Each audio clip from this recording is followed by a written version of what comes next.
열왕기하 1장 1절에서 8절까지 우리 한 목소리로 함께 봉독하겠습니다. 아합이 죽은 후에 모압이 이스라엘을 배반하였더라.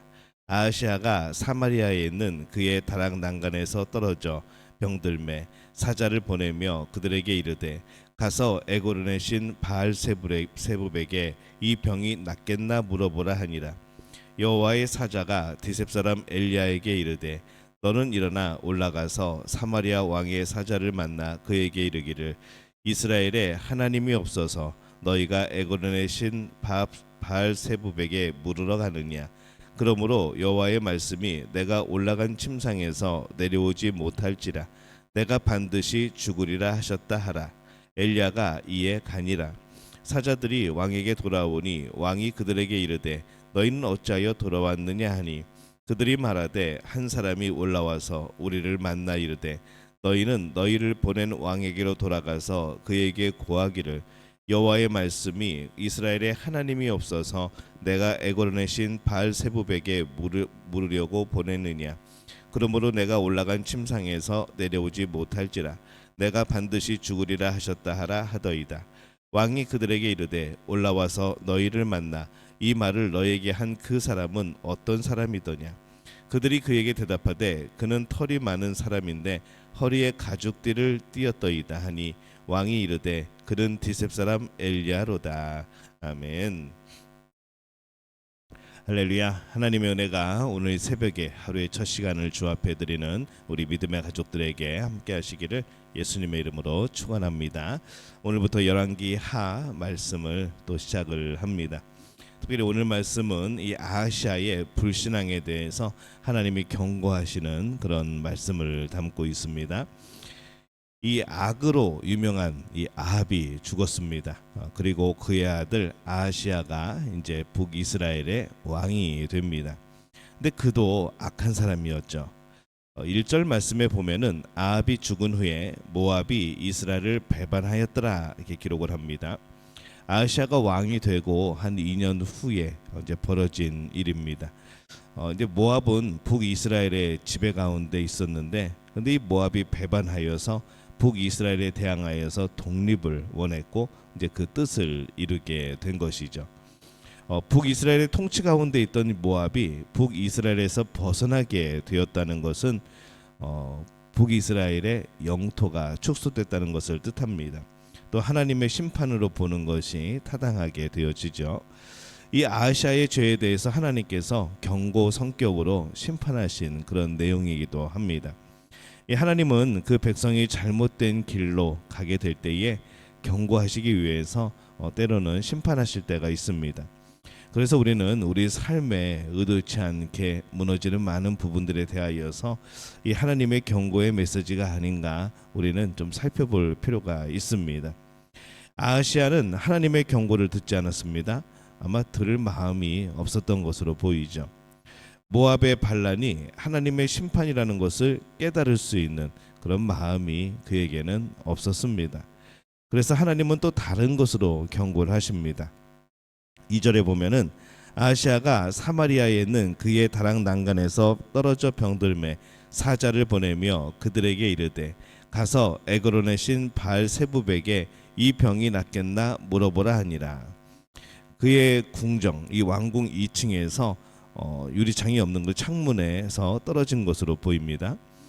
매우 드문 경우이기도 하지만 이 전쟁터도 아닌 자신의 집에서 부상당하는 경우가 흔치 않지만 이 아하시아가 그렇게 흔하지 않은 방식으로 이 사고를 당한 것은 그것 또한 하나님의 심판이고 경고라는 것을 또 볼 수 있는 부분입니다. 근데 이 아하시아는 여전히 그 경고를 듣지 않고 있습니다. 아하시아는 문제를 만나 하나님께 가지 않고 반대 방향으로 갑니다. 그는 블레셋의 선지자에게 신하를 보내서 자신의 병에 대해서 알아보라고 합니다. 하나님의 경고를 듣지 않고 그냥 문제만 해결하려고 하는 것이죠. 그러나 이 바알세부백에 물어보기 위해 신하를 보낸 것은 그의 문제 해결 방법 중에서 또 가장 최악의 방법입니다. 이 사람들의 문제 해결 방법이 그렇게 오히려 문제를 악화시킬 때가 많습니다. 하나님께서 사람들의 죄를 경고하시기 위하여서 여러 가지 일들을 행하십니다. 만물을 다스릴 하나님께서 다양한 수단을 통해서 경고하시죠. 이 아시아의 경우에는 이웃 국가와 우연한 사고를 통해서 경고를 하십니다. 그런데 그는 끝내 하나님의 경고를 듣지 못합니다. 그래서 그는 멸망의 길을 가게 되어집니다. 오늘날도 다양한 방법을 통해서 하나님이 경고하실 때가 있습니다. 하나님의 경고를 들을 때에 사람의 음성을 듣는 것이 아니라 하나님의 음성을 들어야 하죠. 하나님 앞에 엎드려야 합니다. 문제 해결에만 집중하는 것이 문제 해결 방법이 아니고 오직 하나님 앞에 엎드려야 궁극적인 문제 해결이 될 겁니다. 그런데 우리가 살아가면서 이 모든 벌어지는 일들이 하나님의 무조건 심판인가 아니면 하나님의 경고인가 우리는 고민을 하게 되어지죠. 우리가 죄를 범한 이후에 모든 인류의 삶은 모순이고 또 자연과의 그런 대립이고 여러 가지 그런 죄에 또 여러 가지 그런 사고에 많은 일들이 벌어집니다.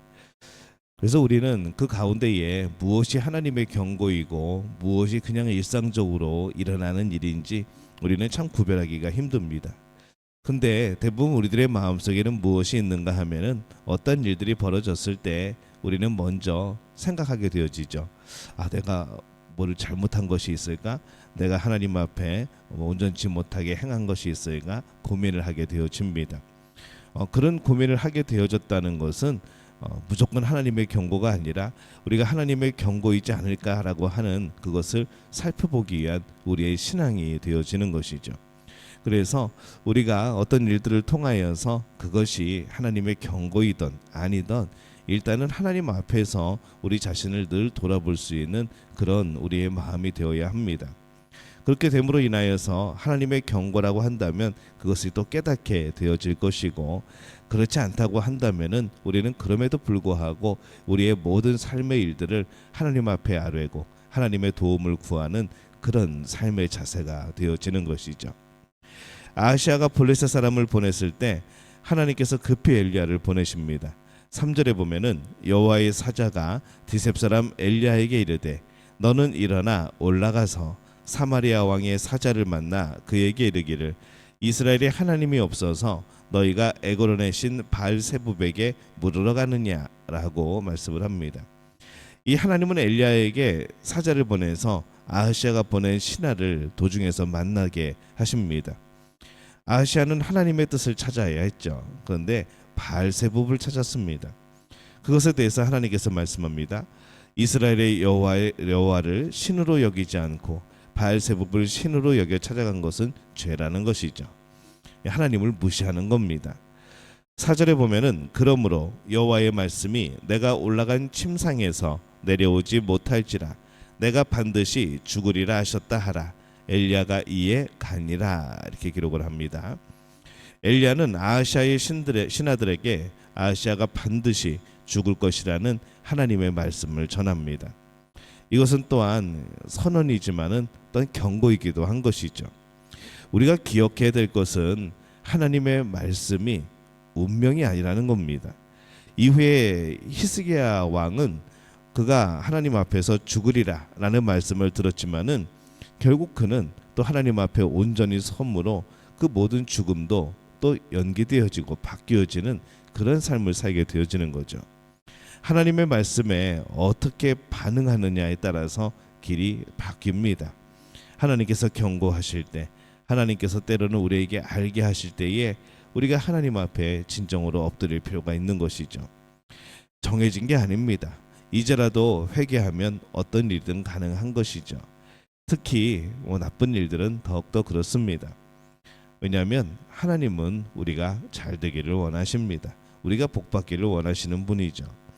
7절에 보면은 왕이 그들에게 이르되 올라와서 너희를 만나 이 말을 너희에게 한 그 사람은 어떤 사람이더냐. 아하시아는 아주 심각한 하나님의 경고를 들었습니다. 또 직접적으로 듣습니다. 이 간접적인 경고를 듣지 못하게 되었을 때 하나님은 직접적으로 경고를 하시죠. 근데 이 여전히 하나님의 경고를 듣지 못합니다. 하나님 앞에 엎드리지 않았고 그 말을 한 사람이 누군지를 궁금했습니다. 엘리야를 보내신 것은 하나님의 은혜입니다.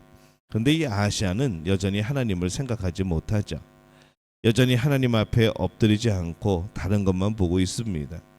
왜냐하면 평소에 그의 마음이 하나님을 향한 마음이 없었기 때문일 겁니다. 오늘날 우리들도 하나님의 경고를 듣지 못할 때가 참 많습니다. 깨닫지 못할 때가 있는 거죠. 오랫동안 교회를 다녔기 때문에 그런 하나님의 역사, 하나님의 음성, 성령의 그런 이끄심을 우리가 경험하고 깨닫고 들을 수 있을 것 같은데 듣지 못하는 우리들이 참 많습니다. 하나님께서 아하시아에게 계속 경고하시는데 아하시아는 듣지 않고 있는 것으로 오늘 봅니다. 나라의 어려움이나 병을 통한 경고도 듣지 못합니다. 급기야는 엘리야를 보냈지만 끝내 듣지 못합니다. 대신 계속 문제만 해결하려고 한 것이죠. 그것도 또 어리석게 해결하려고 합니다. 그래서 그의 결론은 멸망이 되어지는 겁니다. 오늘날 사람들은 문제에서 하나님의 경고를 듣지 않고 그냥 문제만 해결하려고 합니다. 문제 해결하다가 많은 시간들을 허비하는 것이죠. 우리가 하나님의 경고를 잘 들을 수 있어야 합니다. 그리고 하나님의 경고가 깨달아질 때에 회개하고 우리의 삶을 다시 돌이키는, 하나님 앞으로 엎드리는 그런 삶이 되어야 될 줄로 믿습니다. 우리 믿음의 가족들이 오늘 말씀 통하여서 하나님의 음성을 잘 깨달을 수 있는 그런 복된 우리 믿음의 가족들 되어지시기를 예수님의 이름으로 축원합니다. 기도하겠습니다. 하나님, 은혜와 사랑에 감사를 드립니다.